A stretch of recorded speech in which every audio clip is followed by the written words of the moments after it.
Salam əziz izləyicilər. Bugün sizinlə DİM 2025 tarix test toplusunun İngiltərə mövzusunun izahına başlayırıq. Verilmiş xüsusiyyətlərdən hər ikisi aiddir. 12-ci əsrdə hər bir azad adam birbaşa kral məhkəməsinə müraciət edə bilərdi. Cəngavərlərdən qalxan pulu adlı xüsusi haqq alınırdı. Müqəddəs Roma, Osmanlı İmperiyası, Fransa və Bizans çıxırıq, cavabımız olur İngiltərə. 16-cı əsrin ikinci yarısında dəniz ticarətində İngiltərənin əsas rəqibi idi. Biz bilirik ki, 1588-ci ildə 1-ci Yelizaveton dövründə İspaniya ilə İngiltərənin arasında müharibə baş verir və İspaniyanın dəniz donanması olan məğlub edilməz armadanı məğlub edir. Burada da cavabımız İspaniyadır. Üçüncü sualımızda deyir ki, 15-ci əsrə aiddir. Almaniyada reformasiya və kəndli müharibəsi, Jaklar üsyanı, İngiltərədə Tudorlar sülaləsinin hakimiyyətə gəlməsi, 100 illik müharibənin başlanması, İspaniyanın məğlub edilməz armadasının darmadağın edilməsi. İndi də hal-hazırda dedim ki, Y-dən başlayacağım. Məğlub edilməz armadanın darmadağın edilməsi 1588-ci ildir. 100 illik müharibənin başlanması 1337-dir. Jaklar üsyanı 1358-ci il. Almaniyada reformasiya və kəndli müharibəsi də 1517-ci ildir. Cavabımız qalır İngiltərədə Tudorlar sülaləsinin hakimiyyətə gəlməsi, yəni 1485-ci il. Bəli, 8-ci suala baxırıq. 12-ci əsrdən hər bir azad adamın birbaşa kral məhkəməsinə müraciət etmək hüquq aldığı ölkə İngiltərədir. 2-ci Henrixin islahatları nəticəsində. Digər sualda da deyir ki, 12-ci əsrdə vahid kral məhkəmənin yaradıldığı ölkə. Təbii ki, İngiltərədir, deməlidir. 10-cu sualda deyir ki, Norman işğalının nəticəsində İngiltərədə nə baş verdi? Ölkədə kral hakimiyyəti zəifləmədi, daha da gücləndi. Feodal münasibətlərinin inkişafının qarşısı alınmadı, daha da qarşısı açıldı. İri feodallar arasında hakimiyyət uğrunda mübarizə kəskinləşmədi. Kəndlilər üzərində feodal zülmünə son qoyulmadı, çünki təhkimçilik hüququ daha da artırıldı. Ona görə də cavabımız qalır Y bəndi. 11-ci sualda. İngiltərədə mərkəzləşdirilmiş dövlətin yaradılmasının əsası qoyuldu nə ilə? 2-ci Henrixin islahatlar keçirilməsi aid deyil. Çünki 2-ci Henrixin islahatlar keçirilməsi 12-ci əsr, 12-13-cü əsrləri əhatə edir. Ona görə D-ni çıxırıq. Stuartlar sülaləsi 1603-cü ildə hakimiyyətə gəlib. Ona görə C-ni də çıxırıq. Mərkəzləşdirilmiş dövlətin əsası isə 1066-da qoyulub. 14-cü əsrdə baş ştatların çağırılması isə Fransaya aiddir. 1302. 100 illik müharibənin başa çatması da 1453-dür. Bunu da buraya yazaq. 1453. Yəni bu da aiddir. Cavabımız qalır Y Normanın işğalı ilə. 12-ci sualda deyir ki, bir dəqiqə ilin yazım. 12-ci sualda deyir ki, Böyük Azadlıqlar Xartiyası üçün xarakterikdir. 1215-ci ildə imzalanıb. 100 illik müharibə dövründə imzalanmayıb. Çünki 100 illik müharibə 1337-1453-cü illəri əhatə edir. Yəni, Böyük Azadlıqlar Xartiyası artıq imzalanmışdı. Əhalinin bütün təbəqələrinə məhdud hüquqlar verilməsi. Bütün təbəqələrinə yox. Fransanın 13-cü əsrin əvvəlləri tarixinə aid olması. Fransanın yox, İngiltərənin, ona görə D-də çıxırıq. İngiltərə kralı 1-ci Wilhelm yox, 2-ci Henrixin tərəfindən imzalandığı üçün ona görə cavabımız qalır C bəndi. Keçək 13-cü suala. 13-cü sualda deyir ki, kral 2-ci Henrixin islahatlarına aid deyil. Muzlu cəngavərlərin orduya cəlb edilməsi aiddir. Kral məhkəməsinin səlahiyyətlərinin artırılması aiddir. kral hakimiyyətinin gücləndirilməsi də aiddir. Feodallardan qalxan pul adlanan verginin alınması da aiddir. Cavabımız qalır əhalinin bütün təbəqələrinin kral məhkəməsinə müraciət edə bilməsi. Ümumiyyətlə uşaqlar fikir verin işləyərkən testlərə hər zaman bütün, həmişə, yalnız tipli sözlərin istifadə olunduğu bəndlər adətən səhv olur. Adətən deyəndə 90%, 95% falan səhv olur o suallar. Yəni həmişə axtaranda, yəni aid deyili, aiddiri, fərqli olanı istəyirsə, həmişə bu tip sözlərə fikir verin. Bu tip sözlərin olduğu bəndlərə fikir verin. Uyğunluğu istəyir 14-də. Ankara döyüşü Serbiya ilə yox, Osmanlı ilə Teymurilərin arasında olub. Ona görə biri götürmürük, yeni də çıxırıq, yəni birinin olduğu variantları. Pun müharibəsi qədim Roma ilə Karfagen arasında olub, Çin arasında olmayıb. Ona görə ikini də çıxırıq. Aynen dedəcəkdir. Kosovo döyüşü də İsveç arasında, Fransa ilə İsveç arasında olmayıb, Osmanlıya aid döyüşdür. Ona görə 3-ü də çıxırıq. Cavabımız qalır 4-5. Maltepe və 100 illik müharibə Fransa ilə İngiltərə arasında olub. Maltepe də Bizansla Osmanlı arasında olub. Keçək 15-ci suala. 16-cı əsrdə İngiltərənin dəniz ticarəti uğrunda mübarizədə mövqeyi necə möhkəmləndi? Vətəndaş müharibəsi 17-ci əsrdə baş verəcək İngiltərədə. Ona görə A-nı çıxırıq. 100 illik müharibə nəticəsində ola bilməz. Çünki 1453-cü ildə artıq 100 illik müharibə başa çatmışdı. Böyük coğrafi kəşflər nəticəsində dəniz ticarəti, daha doğrusu ticarət dənizlərdən okeanlara doğru keçmişdi. Ona görə İngiltərənin mövqeyi dəniz ticarəti uğrunda döyüşlərdə möhkəmlənə bilməz. C-ni çıxırıq. Kapitalist münasibətlərin inkişafı ola bilməz. Çünki hələ feodalizm dövrü idi. Ona görə D-ni də çıxırıq. Cavabımız qalır məğlub edilməz armadanın darmadağın edilməsi. 1588-ci ildə baş vermiş döyüşün nəticəsi yenə məğlub edilməz armadanın ingilislər tərəfindən tutulmasıdır. D-də deyir ki, İspan donanmasının qələbə çalması çıxırıq, çünki məğlub olmasıdır. Fransa donanması deyildi Y-də, İngiltərə idi. Ona görə, daha doğrusu İspandır. Ona görə Y-ni də çıxırıq. Fransanın ingilislər tərəfindən işğalı da deyil. Anglo-Saks tayfalarının məğlub edilməsi də Normanın işğalına aiddir. Ona görə A-nı da çıxırıq. 17-ci sualda uşaqlar çaşdırıcı çox kiçik bir məqam var. Ona görə əvvəl çox asan, gözə çarpan məqamları, bəndləri çıxım. Ondan sonra geriyə qalan ikinin arasında izahı verəcəm. B-də deyir ki, Şah 1-ci İsmailin hakimiyyətə gəlməsi, reformasiyanın başlaması.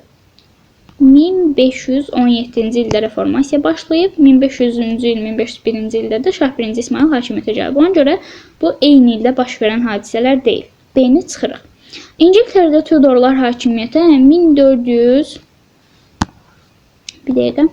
1485-ci ildə, Mərv döyüşü isə 1510-cu ildə baş verib. Ona görə C-ni də çıxırıq.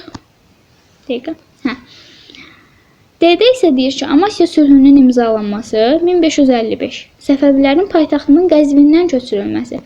Burada düzdür. Hadisə eyni ildir, amma paytaxt Qəzvindən köçürülməyib, paytaxt Qəzvinə köçürülüb.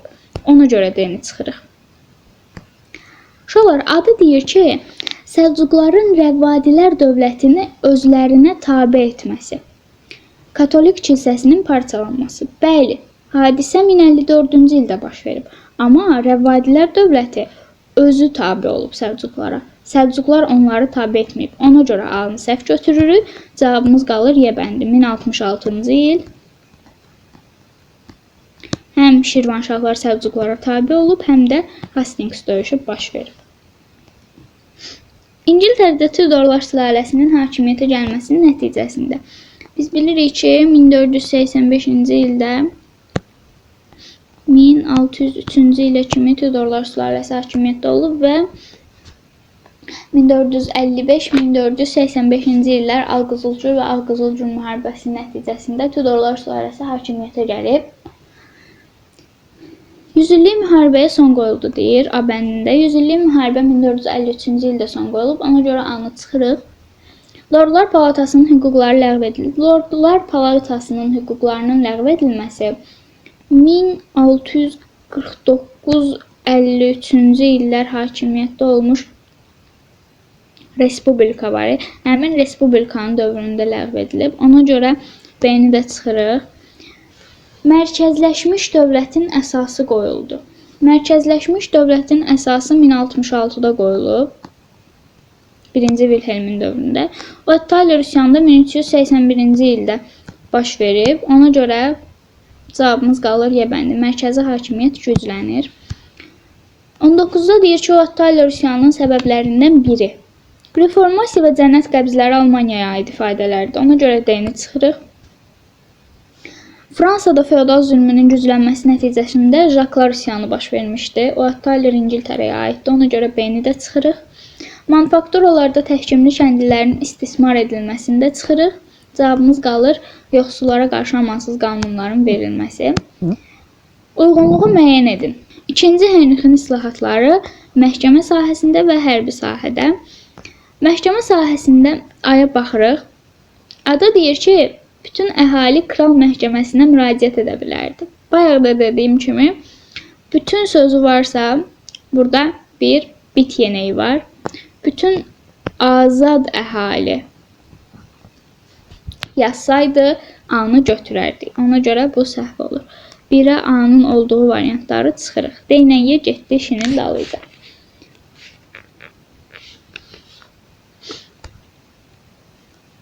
C-yə baxırıq. Muzlu zəncavərlər hərbi xidmətə cəlb edildi. Hərbi yox, bizdən məhkəməni istəyir. Ona görə C-ni də çıxırıq. A-da gedir, B-də gedir. Cavabımız qalır C bəndi. Yenə də 2-yə baxaq. Baron qoşunlarının sayı artırıldı. Artırılmadı. Azad əhaliyə silah saxlamaq da qadağan edilmədi. Feodallara isə qalxan pul adlanan xüsusi vergi qoyuldu 2-ci Henrixin dövründə. Ona görə cavabımız olur C bəndi. 21. 4-cü əsrin ikinci yarısı tarixlərindəki ümumi cəhəti müəyyən edin deyir. Y-dən A-ya doğru gedəcəm. Mərkəzləşdirilmiş dövlət yaradılmasının əsasının qoyulması İngiltərədə 1066-cı ildir. Ona görə yeni çıxırıq. Ölkə krallarının Roma papasının vassalı hesab olunmaları isə 2-ci Henrixin dövründədir. Ona görə D-ni də çıxırıq, yəni İngiltərədə. Bütün ərazinin vahid dövlətdə birləşdirilməsinin başa çatması da İngiltərədə 14-cü əsri təşkil etmir. Ona görə B-ni də çıxırıq. Cavabımız qalır A bəndi. 22-ci sualda xəritə tam görünmür PDF-də. Amma 1 İngiltərədir. 2 isə Fransadır.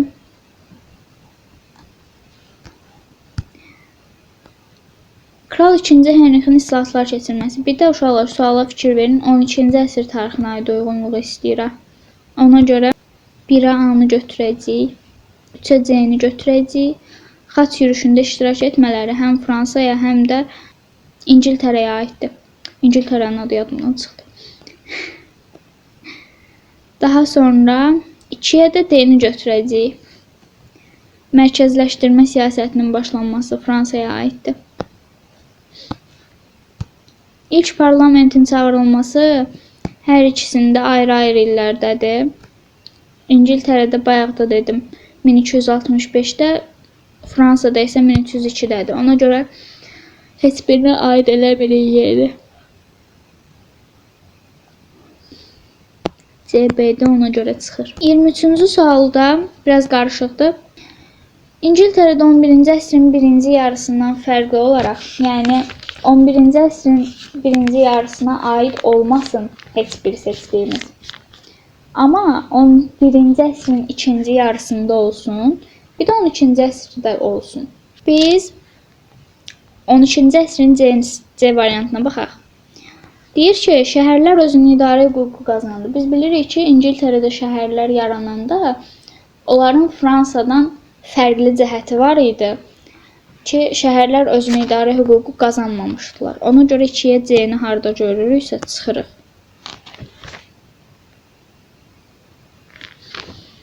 Daha sonra aya da baxaq. Təhkimli kəndlilərdə azad edilməmişdi. Ona görə A-nı da çıxırıq. Cavabımız qalır Y bəndi. Amma bu tərəfə də baxaq. Burada da 11-ci əsrin ikinci yarısında kral hakimiyyəti mövcud deyildi, yeni yaranırdı. Mərkəzləşdirilmiş dövlətin əsası qoyuldu və əhali əmlakı siyahıya alındı. Ona görə cavabımız Y bəndi olur. 24-cü sual. Burada A-nı müəyyən edin deyir. Yəni İngiltərəyə aid olanı istəyir. Xaçlı yürüşlərində iştirak etməsi hər ikisinə aiddir. 14-cü yüzillikdə parlamentin çağırılması Fransaya aiddir. 14-cü əsrdə ərazisində kəndi üsyanlarının baş verməsi yenə hər ikisinə aiddir. 15-ci əsrdə mərkəzləşdirilmiş dövlətin yaradılmasının başa çatması da İngiltərəyə aid deyil. Amma Azincourt döyüşündə qalib gəlməsi İngiltərəyə aiddir. Ona görə cavabımız B bəndi olur. 25-ci sual. İngiltərədə Al-Qızılgül və Ağ-Qızılgül müharibəsinin dövründə Azərbaycanda və Osmanlı dövlətində olan baş verən hadisələri istəyir bizdən. Al-Qızılgül və Ağ-Qızılgül müharibəsi 1455-1485-ci illəri əhatə edir. Osmanlı dövlətində İstanbul şəhəri idi paytaxt. Düzdür. 1453-dən bu yana, yəni artıq 2 il idi ki, paytaxt İstanbul şəhəri idi. Qanunnamə adlanan qanunlar toplusu da 1475 yoxsa 76-cı illərdə idi, səhv eləmirəmsə. Ona görə 2-yə AB-ni götürürük. 2-yə AB-nin olmadığı bütün variantları çıxsaq, cavabımız D bəndi qalır zaten. Qanuni Sultan Süleyman isə 16-cı əsrdə hakimiyyətdə olub, ona görə C-ni çıxırıq.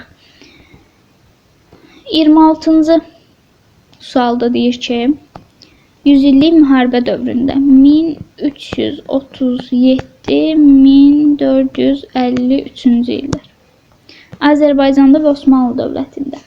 Osmanlı dövləti Teymurilərlə müharibə aparıb 1402-ci ildə. 1-ə A-nın olmadığı variantları çıxırıq. Bir də C-yə baxaq. Ağqoyunlu dövləti ilə müharibələr aparmayıb. Ona görə C-ni də çıxırıq və B də gedir. 1-ə A-nı saxlayırıq, keçək 2-yə. Azərbaycanda qalibiyyətli müharibələr nəticəsində Baharlı sülaləsi hakimiyyətə gəlir. Düzdür. Və Cəlalilərin hakimiyyətinə son qoyulur. Hülakülər dövlətinin əsası isə artıq qoyulub da, süqut da eləyib, yəni C-ni çıxırıq. Cavabımız qalır Y bəndi. İngiltərədə Norman işğalının nəticələrini istəyir bizdən. Siyasi və sosial nəticələr. Şəhərlər özünü idarə hüququ qazandı. Biz bayaq da dedik ki, İngiltərədə şəhərlər özünü idarə hüququ qazanmamışdı, fərqli olaraq Fransadan. Ona görə A-nı çıxırıq və 1-ə A-nın olduğu variantları da çıxırıq. A ilə B-miz getdi. Ölkənin siyasi birliyi möhkəmləndi və mərkəzləşdirilmiş dövlətin əsası qoyuldu. B-ni götürürük, çünki bunlar siyasi nəticələrdir. Sosial-iqtisadi nəticələr isə əhali siyahıya alındı və kəndlilər əsasən təhkimli vəziyyətinə düşdü. Kral məhkəməsinin yaradılması isə İngiltərədə Norman işğalının nəticələrinə aid deyil. O, 2-ci Henrixin islahatlarına aiddir. Ona görə də cavabımız qalır Y bəndi. Keçək növbəti suala. İngiltərədə 13-cü əsrdən fərqli olaraq 14-cü əsrdə Fransa ilə müharibə aparılırdı.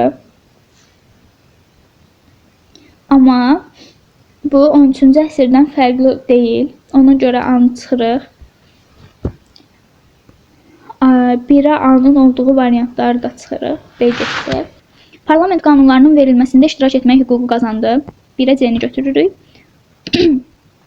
Parlamentin fəaliyyət göstərməsi isə 13-cü əsrdən fərqli olaraq deyil. Çünki 1265-ci ildə parlament çağırıldı İngiltərədə və bu 13-cü əsrə aiddir. Ona görə də B-ni götürmürük. Keçək 2-yə. 1-ə B-nin olduğu variantları da çıxırıq eyni zamanda. Cavabımız qalır C bəndi, amma 2-yə də baxaq. 15-ci əsrdə Teodorlar sülaləsi hakimiyyətə gəldi. Bunu götürürük 1485-ci ildə və mütləq monarxiyanın yaranması prosesi başladı. Bunu da götürürük. Vahid Kral Məhkəməsi isə 12-ci əsrə aiddir. Ona görə C-ni çıxırıq. 29-cu sualda deyir ki, yenə xəritə verib. Xəritədə bir yenə İngiltərədir, 2 isə Fransadır. Yəni aydın düşməsə də bilin. Dövlətlərin klassik feodalizm dövrünə aiddir. Klassik feodalizm dövrü 11-15-ci əsrləri əhatə edir. Ona görə bizə 11-15-ci əsrlərin içərisində baş verən hadisələr lazım olacaq. Xaçlı yürüşlərində iştirak etmələri aiddir hər ikisinə, yəni 3-ə D-ni götürürük. 3-ə D-nin olmadığı variantları çıxacağıq. Kəndli üsyanının baş verməsi də hər ikisinə aiddir. Ona görə C-ni də çıxırıq, çünki C qalır. Bir daha A-ya da baxaq. Əhalinin əksər təbəqələrinin təmsil olunduğu nümayəndəli orqanın mövcud olması. Bəli, 11-15-ci əsrlərdə hər ikisində parlament var idi. Birində parlament idi, birində də baş ştatlar idi. Ona görə A-nı da götürürük 3-ə. Yəni açıqdır, B bəndi qalırca. Fransa, İngiltərə və müqəddəs Roma imperiyası. 1356-cı ildə Poitiers döyüşündə məğlub edilməsi, Xaçlı yürüşündə iştirak etməsi, Azincourt döyüşündə qalib gəlməsi İngiltərəyə aiddir. 2-yə C. Böyük Azadlıqlar Xartiyasını qəbul etməsi də İngiltərəyə aiddir. Yəni 2-yə C yerinin olduğu variantlara baxırıq. B-də yoxdur, C-də yoxdur, D-də yoxdur, Y-də yoxdur. Cavabımız qalır A bəndi. Birinci Xaçlı yürüşündən fərqli olaraq ikinci və dördüncü Xaçlı yürüşündə deməli 1-ə götürürük. Feodalların rəhbərlik etdiyi Xaçlı ordusu məğlubiyyətə uğradı. Bu ikinci Xaçlı yürüşünə aiddir. 2-yə də Xaçlılar Konstantinopol şəhərini ələ keçirdilər. Bunları götürürük. Cavabımız olur A bəndi. 32. Ottaylı üsyanının səbəbləri. Kəndlilərdən yox, qalxanpulu feodallardan alınırdı. Ona görə 5-i çıxırıq. Səfərləmələr nəticəsində kəndlilərin torpaqdan məhrum edilməsini çıxırıq. Təhkimçilik hüququnun rəsmiləşdirilməsində çıxırıq. Çünki artıq rəsmiləşdirilmişdi. 3-ü götürürük. Vergilərin artırılması və yoxsulların güzəranını pisləşdirən qanunların verilməsi. Cavabımız olur 3, 4. 33-də Ottaylı üsyanının nəticələri. Burada dəqiq çıxa biləcəyimiz variantlar var. Yəni vergi və mükəlləfiyyətlilərinin ləğv edilməsi və təhkimçiliyin ləğv edilməsi. Üsyan nəticəsində üsyan yatırıldı, amma onun nəticəsində heç bir şey ləğv edilmədi. Ona görə 2-3-ü çıxırıq. Cavabımız qalır 1, 4. Çünki səfərləmələr də Ottaylı üsyanına aid deyil. Ona görə səfərləmələri də çıxırıq. Uyğunluğu müəyyən edin. Norman işğalı nəticəsində İngiltərə mərkəzləşdirilmiş dövlətin əsası qoyuldu, doğrudur. Kral 2-ci Henrixin islahatları, Vahid Kral Məhkəməsinin yaranmağa başlaması. Bəli, məhkəmə islahatı keçirdi və Vahid Kral Məhkəməsi yaranmağa başladı. Ona görə 1-2-ni götürürük. 3-də deyir ki, Azincourt döyüşündə ingilislər Orlean şəhərinin mühasirəsindən əl çəkdilər. Xeyr, bu səhvdir. Çünki ingilislər Orlean şəhərini mühasirəyə aldılar Azincourt döyüşündə. 4. İngiltərədə ilk parlamentin çağırılması Roma papası İngiltərə kralının asılı vəziyyətə düşdü. Xeyr, Roma papası İngiltərə kralının asılı vəziyyətə düşmədi. Daha baxaq. Hastings döyüşü İngiltərə kralının ordusu məğlub oldu. Xeyr, İngiltərə kralı deyildi Hastings döyüşündə. Ona görə 3-ü də çıxırıq. 4-də 2-ci Henrixin islahatları nəticədə əhali və əmlakçı siyahıya alındı. Xeyr, Norman işğalından sonra mərkəzləşdirilmiş dövlət yaradıldı. Daha sonra əhali və əmlakçı siyahıya alındı. Yəni 2-ci Henrix yox, 1-ci Vilhelmin dövrüdür. Ona görə 4-də səhvdir. Cavabımız olur 1-2. 1-2. 36. 17-ci əsrin birinci yarısına aid olanları istəyir. Bir-bir illəri yazaq. Səfəvi və İngiltərə dövlətləri arasında müqavilə 1622-ci ildir. Hörmüz 2022. Osmanlı dövlətində Lale dövrü adlanan islahatların keçirilməsi. Lalə dövrü 1703'dür. 1730'a qədər. Bir dəqiqə, 1730'a qədər. Şimal müharibəsi 1721 21-ci il. Rusiyada yeni sülalənin hakimiyyətə gəlməsi 1613 1700 neydi yazdım bura? 1917-ci il. Düşmədi ora. Eyb yoxdur. Əsas odu dedim. Romanovlar sülaləsidir. Bizə də 17-ci əsrin birinci yarısına aid olanları istəyir. İngilislərin Şimali Amerikada ilk koloniyasının salınması da 1600 ilk 10 illiyinə aiddir. Biri götürəcəyik, ikini götürəcəyik çünki 13-cü ildir. 3'ü çıxacağıq çünki 18-ci əsrdir. 4'ü də çıxacağıq çünki bu da 18-ci əsrdir. Bir də 5'i götürəcəyik. Cavabımız olacaq 1, 2, 5. 37'də 3-cü xaç yürüşünü götürəcəyik. 3-cü xaç yürüşündə. Ümumiyyətlə, İngiltərə, Fransa və Almanya bütün xaç yürüşlərində, daha doğrusu İngiltərə ilə Fransa bütün xaç yürüşlərində fəal iştirak ediblər. 2'ni götürürük, 4'ü götürürük. Reformasiya dövründə kralın başçılıq etdiyi kilsə yaradılıb və 100 illik müharibədə məğlub olub. 38-ci sual. Normandiya hersoqu Wilhelmin İngiltərəni işğal etməsi 1066. 100 illik müharibənin başlanması 1337. Daha sonra Orleanın mühasirədən azad edilməsi 1429 idi, səhv eləmirəmsə. İngiltərədə ilk parlamentin çağırılması da 1265-ci ildir. Düzey